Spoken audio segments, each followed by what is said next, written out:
सुप्रभात सभी को। 10वीं की पहली कविता सीखने जा रहे हैं, भारत महिमा। जो हमारी पिछली तासिका हुई थी उसमें हमने ये देखा कि भारत महिमा में कौन से मुद्दे अभिप्रेत किए गए हैं। भारत एक बहुत ही विशाल और संपन्न देश है जिसमें निसर्ग भी परिपूर्ण भरा हुआ है। जैसे मैंने पहले भी कहा था आपको कि भारत का ऊपरी हिस्सा यानी हिमालय देखा जाए तो बर्फों से भरा हुआ है। मध्य भारत जो नदियों से भरा हुआ है और नीचे दक्षिण में पर्वतों से भरा हुआ है देश, यानी नदी नाले झरने पशु पक्षी इन सभी से समृद्ध देश है हमारा। निसर्ग से परिपूर्ण है। पहाड़ भी बड़े बड़े हैं, नदियाँ भी बड़ी बड़ी हैं और उसके साथ साथ हमें समुद्र भी बहुत बड़ा मिल चुका है, जिसके कारण भारत एक अद्भुत देश बन चुका है। तो ऐसे अद्भुत देश को जयशंकर प्रसाद जी ने अपने कविता में बांधने की कोशिश की है। तो हम सबसे पहले जयशंकर प्रसाद जी की कविता का मतलब समझने के लिए उनका परिचय समझते हैं। सम्मानीय जयशंकर प्रसाद जी 1890 में वाराणसी में जन्म हुआ उनका। वाराणसी उत्तर प्रदेश में आती है। 1937 में वाराणसी में ही उनकी मृत्यु हो गई। जयशंकर प्रसाद जी छायावादी युग के 4 स्तंभों में से एक है। आप बहुमुखी प्रतिभा के धनी हैं। कवि, नाटककार, कथाकार, उपन्यासकार तथा निबंधकार के रूप में भी आप प्रसिद्ध हो। देखिए इन्होंने क्या क्या किया अपने जीवन में। कवि थे, उनकी कविता आज हम देखने वाले हैं। नाटककार थे, नाटककार का मतलब होता है नाटक भी लिखा है उन्होंने। कथाकार यानी स्टोरी राइटर भी थे वो। उपन्यासकार, उपन्यास है नॉवेल लिखना, नॉवेल लिखना जो उनको पसंद था वो भी उन्होंने लिखा। और निबंधकार, निबंधकार मानी समाज में जो कुछ अच्छे या बुरे प्रसंग होते हैं उसके ऊपर अपना मंतव्य लिखना और वो पत्र पत्रिकाओं में छापना, इसको कहते हैं निबंधकार। अब प्रसिद्ध है आपकी रचनाओं के सर्वत्र भारत में गौरवशाली ऐतिहासिक विरासत को दर्शाते हैं। हर कवि का या हर लेखक का एक पिंड होता है, एक स्वभाव होता है। तो हमारे लेखक भारत को सबसे ज़्यादा प्रेम करते हैं और भारत के विषय में लिखना ज़्यादा पसंद करते हैं, चाहे वो नाटक हो, कविता हो, उपन्यास हो। भारत का अतीत यानी भारत, हमें सबको पता है कि भारत लगभग 150 साल तक अंग्रेजों के चंगुल में था और उससे पहले मुगलों के चंगुल में था। तो भारत हमेशा ही गुलाम बन के रहा था, लेकिन वो हमेशा के लिए गुलाम कभी नहीं था। हमारा भारत का इतिहास संघर्षपूर्ण रहा है। वो संघर्षपूर्ण इतिहास को गौरवान्वित करने के लिए ऐसे कवियों ने बहुत सारे नाटक लिखे, कविताएं लिखी, बहुत सारे उपन्यास लिखे और जिससे हमें हमारा भारत कैसा अच्छा था या अच्छा है ये सारी बातें हमें प्रस्तुत होती है। तो इसीलिए ऐतिहासिक विरासत को दर्शाने का उनका एक पिंड था। आगे बढ़ते हैं। प्रमुख कृतियां लिखी उनकी झरना, आंसू, लहर, काव्य, कामयानी ये महाकाव्य है, कुंदन गुप्त, चंद्रगुप्त, ध्रुव स्वामिनी ऐतिहासिक नाटक है, प्रतिध्वनि, आकाशदीप, इंद्रजाल ये कहानी संग्रह है, कंकाल, तितली, इरावती ये सारी उपन्यास है। तो अनेक प्रयासों से इन्होंने ये सारी चीज़ें लिखी होगी। अब इसमें से एक नया शब्द आपको मिला होगा, महाकाव्य। जैसे रामायण और महाभारत को महाकाव्य कहा जाता है। असल में देखा जाए तो महाभारत और रामायण 10,000 काव्य पंक्तियाँ हैं। अब ऐसे 10-10 हज़ार काव्य पंक्तियाँ लिखने वाले कवि को महाकवि भी कहा जाता है और उस काव्य को महाकाव्य भी कहा जाता है।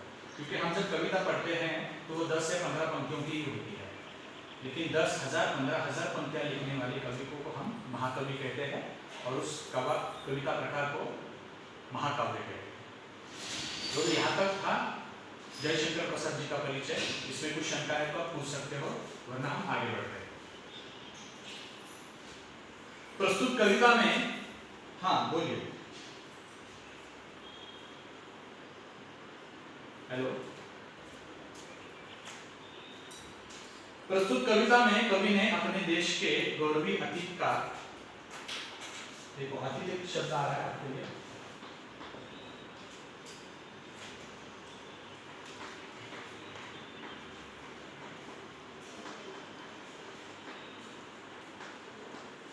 इतिहास कह सकते हो या भूतकाल, ठीक है। और कोई नया शब्द आपको लगता है? देखा जाए तो अतीत शब्द उर्दू है, ये हिंदी नहीं है, लेकिन हम उसको धड़ल्ले से इस्तेमाल करते हैं। गौरवशाली अतीत का सजीव वर्णन किया है। कवि का कहना है कि हमें अपने देश पर गर्व करते हुए उसके प्रति अपना सर्वस्व निछावर करने के लिए हमेशा तत्पर रहना चाहिए। ये बात सच है, इसको हम राष्ट्रवाद भी कहते हैं। समाज में जब हम जीवन जीते हैं तो समाज में हमारी आइडेंटिटी होती है, मैं इस जात का, मैं उस जात का, मैं उस धर्म का, मैं इसको मानने वाला, इसको नहीं मानने वाला। लेकिन इन सबसे उठकर हम एक राष्ट्र के लिए जीते हैं, हम एक नेशन के लिए जीते हैं। आज जब भारत में कुछ संकट आता है तो हम सब मिलकर उसके लिए आगे बढ़ते हैं। तो इसी के लिए हमारे कवि कहते हैं, जब भारत ये विषय आता है तो हमें जात पात धर्म भेद सब कुछ भूलते हुए हमें आगे बढ़ना है और देश के लिए कुछ करना है। और कुछ का मतलब क्या होता है, अगर देश के लिए जान देनी पड़े तो वो भी हम बेझिझक देनी चाहिए। तो कविता की शुरुआत करते हैं। हमने जयशंकर प्रसाद जी का परिचय देखा और असल में कविता में क्या है ये भी देखा है। तो लाइन बाय लाइन में कविता पढ़ूंगा, समझाऊंगा, कुछ शंका है तो आप पूछ सकते हो या टेक्स्ट कर सकते हो। लास्ट मध्ये विचार म्हणा। हिमालय के आंगन में उसे किरणों को दे रहा बहार, उषा ने हंस अभिनंदन किया और पहनाया हीरक हार। हिमालय के आंगन में उसे किरणों का दे बहार, उषा के हंस अभिनंदन किया और पहनाया हीरक हार। अब हिमालय तो पता है हमारे देश का मान्य बिंदु है, सरताज है हमारा। तो हिमालय के आंगन से ही सूरज उगता है। हिमालय के आंगन से किरणों तक दे उपहार, यानी जब हिमालय के आंगन से सूरज निकलता है वो पूरे भारत को रोशनीमान करता है। और ऐसा रोशनीमान करने में उषा यानी सुबह, उषा ने हंस अभिनंदन किया, यानी जब सूरज खिलता है तो उसका सबसे पहले स्वागत कौन करता है, उषा यानी सुबह करती है। और पहनाया हीरक हार। हीरक हार का मतलब ये होता है जब सूरज निकलता है वो सबको स्वर्ण रंगों से भर देता है। और जब हमारी हरियाली है, हिमाचल से नीचे पहाड़ों में जब आता है सूरज तो सबको कैसा करता है, वातावरण हरियाली बना देता है। हमें पता है हिमाचल प्रदेश, हरियाणा, पंजाब इन राज्यों में सबसे ज़्यादा नदियाँ होने के कारण, पहाड़ी इलाके होने के कारण इन सारी जगहों को सूरज सबसे पहले ढकने की कोशिश करता है। जगह हम लगे जाने विश्व को में फैला फिर आलोक, व्योमतम कुंज हुआ तब नष्ट अखिल संस्कृति हो उठी अशोक। देखो ये महत्वपूर्ण है। जगह हम लगे जगाने विश्व, जैसे हम कहते हैं कि भारत एक विश्व गुरु है। भारत कैसे विश्व गुरु है, देखा जाए तो आज हर देश में कोई ना कोई बहस चल रही है, सीमावाद चल रहा है। लेकिन भारत एक ऐसा अद्भुत देश है जिसने कभी किसी की सीमा लांघने की कोशिश नहीं की। भारत हमेशा के लिए अपना ही देखता रहा और आपने इससे कभी बाहर जाने की कोशिश नहीं की। ये अपना बड़प्पन है। कुछ लोग इसे शांति कहते हैं, कमजोरी कहते हैं, लेकिन ये हमारी कमजोरी नहीं है, ये हमारा आत्मबल है। देखो क्या कहना चाहते कवि, लोक में फैला फिर आलोक, व्योमतम पुंज हुआ तब नष्ट। व्योमतम पुंज यानी पीढ़ी दर पीढ़ी। हाँ देखो राइटिंग स्किल ये 400-500 साल पहले पैदा हुई चीज है। पहले लोग लिखते नहीं थे, मुंह ज़बानी एक दूसरे से बताते थे, वो उसको कंठस्थ करते थे और वो अगली पीढ़ी को बताते थे। जड़ी बूटी ये भी जो चीज़ थी, आयुर्वेद ये भी चीज़ था, वो हर किसी को मुखोगत होता था, लिख कर नहीं रखते थे। लिखने की कला 500-600 साल पहले आई है। कुछ जगहों पर इससे पहले भी आई हुई है, लेकिन वो बहुत कम मात्रा में थी। तो कहा जाता है व्योमतम पूंज, पूंज का मतलब जो हमारा बैंक होता है, जो हम किसी चीज को रखते हैं, वो कोई क्या हो, वो धन भी हो सकता है, पैसा भी हो सकता है, संस्कृति भी हो सकती है। हमें उसको बचा के रखना है, संभाल के रखना है। व्योमतम पुंज हुआ तब नष्ट अखिल संस्कृति हो उठी अशोक। अशोक का मतलब बहुत बड़ा गहरा जंगल, यानी भारत की संस्कृति कैसी थी, घना जंगल की तरह थी। हाँ तो घना जंगल आपको भी पता है, आम का पेड़ जब आम से भर जाए तो लोग उसे पत्थर मारते हैं, ठीक है। तो भारत भी आम का रसीला फल की तरह ही था। हाँ उसको बहुत सारे आम लगे हुए थे, तो अंग्रेज, फ्रेंच, डच, पुर्तगाल ऐसे बहुत सारे विरोधक आ गए और जिन्होंने भारत पे धावा बोला और बहुत सालों तक लूटा। तो यही हमारी पूंजी थी जो वो सारे साथ में ले गए। भारत का स्वभाव कैसा है फिर, विमल वाणी ने वीणा ली, कमल कोमल कर से सप्रिय, सप्त स्वर सप्त सिंधु में उठे, छीनता तब मधुर सागर संगीत। कभी बेहतरीन वाक्य कहते हैं, हमारी भाषा कैसी है, विमल वाणी। हम अतिथि देवो भव का नारा देते हैं। हमारे देश में जब भी कोई विदेशी सैलानी आता है तो हम उसको आदर से अंदर आने देते हैं। तो विमल वाणी ने वीणा ली, कमल कोमल से खरी सप्रिय। हाँ, कमल कोमल यानी कमल के कोमल फूलों की तरह हमने उनको सराहा, पूजा, रखा। यानी क्या कहते हैं, हमने उनको आदरातिथ्य में इतनी सारी चीजें दी। सप्त स्वर सप्त सिंधु, हमारे देश में क्या है, सप्त स्वर क्यों कहा गया है? गाने की परंपरा भी हमारे देश में बहुत प्रचलित है। क्लासिकल संगीत, क्लासिकल म्यूजिक हमारे देश में बहुत पुरानी चीज है। राजा महाराजाओं के काल में भी उनके राज दरबार में राजकवि हुआ करते थे। तो ये सप्त स्वर भी है हमारे पास और सप्त सिंधु भी है। सप्त सिंधु का मतलब 7 नदियों को देश में बहुत मान है। गंगा, जमुना, कावेरी, नर्मदा, गोदावरी, नर्मदा और हरिहर। इन सारी नदियों को मिला के सप्त सिंधु बनती है। इन सप्त सिंधुओं को बनाकर हमारा देश चलता है, क्योंकि 7 नदियां पार में बहती है। आप कहोगे सर बड़ा मुठा नहीं है क्या, भीमा नदी नहीं है क्या? ये 12 महीने बहने वाली नदियां नहीं है। ये 3-4 महीने बहती है बारिश में और फिर समाप्त हो जाती है। लेकिन जो मैंने 7 नदियां अभी बताई वो कैसी है, वो 12 महीने बहने वाली है। वो कल बहती रहती है। क्यों? उनका उद्गम हिमालय से है। आपको पता है हिमालय में कितना बर्फ है और बहुत सारी नदियों का उद्गम वहीं से है। तो सप्त स्वर सप्त सिंधु में उठे छिड़ा तब मधुर साम संगीत। हमारी ये नदियां, हमारे कुदरत, हमारे ये निसर्ग हमें संगीत सिखलाता है। विजय केवल लोहे की नहीं, धर्म की ही रही धराधूम। भिक्षुक होकर रहते सम्राट, दया दिखलाते घर दूर। ये सबसे बड़ा है यहाँ पे। विजय केवल लोहे की नहीं, यानी युद्ध कर कर किसी को जीतना या परास्त करना यहाँ तक भारत सीमित नहीं है। युद्ध के अनेक प्रकार होते हैं। विजय केवल लोहे के नहीं, धर्म की रही धराधूम। भारत में जो महाभारत हुआ वो महाभारत एक धर्म युद्ध था। अगर कोई किसी को छल कपट से लूटता है तो उसको धर्म से ही, युद्ध से हमें उसका मार्ग निकालना होगा। तो भारत हमेशा के लिए एक आइडेंटिकल देश बना हुआ है। हम किसी की सीमा लांघेंगे नहीं और हमें किसी की सीमा में आने नहीं देंगे। ये हमने सबसे पहली बात रखी है। विजय केवल लोहे के नहीं, धर्म की भी रही धराधूम। भिक्षुक होकर रहे सम्राट।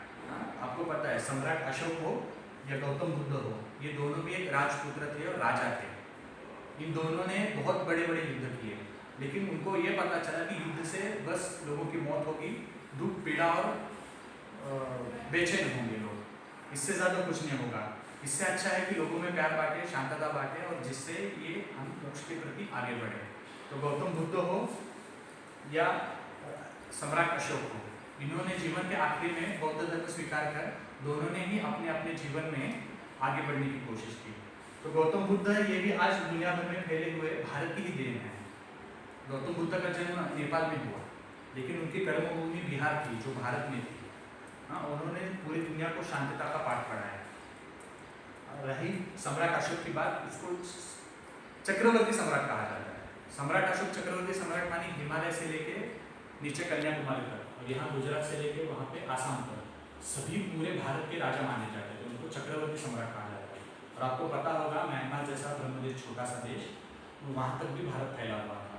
आज का पाकिस्तान तभी भारत में आया करता था। तो ये बहुत बड़ा राज्य होता था, वो अकेला चक्रवर्ती सम्राट।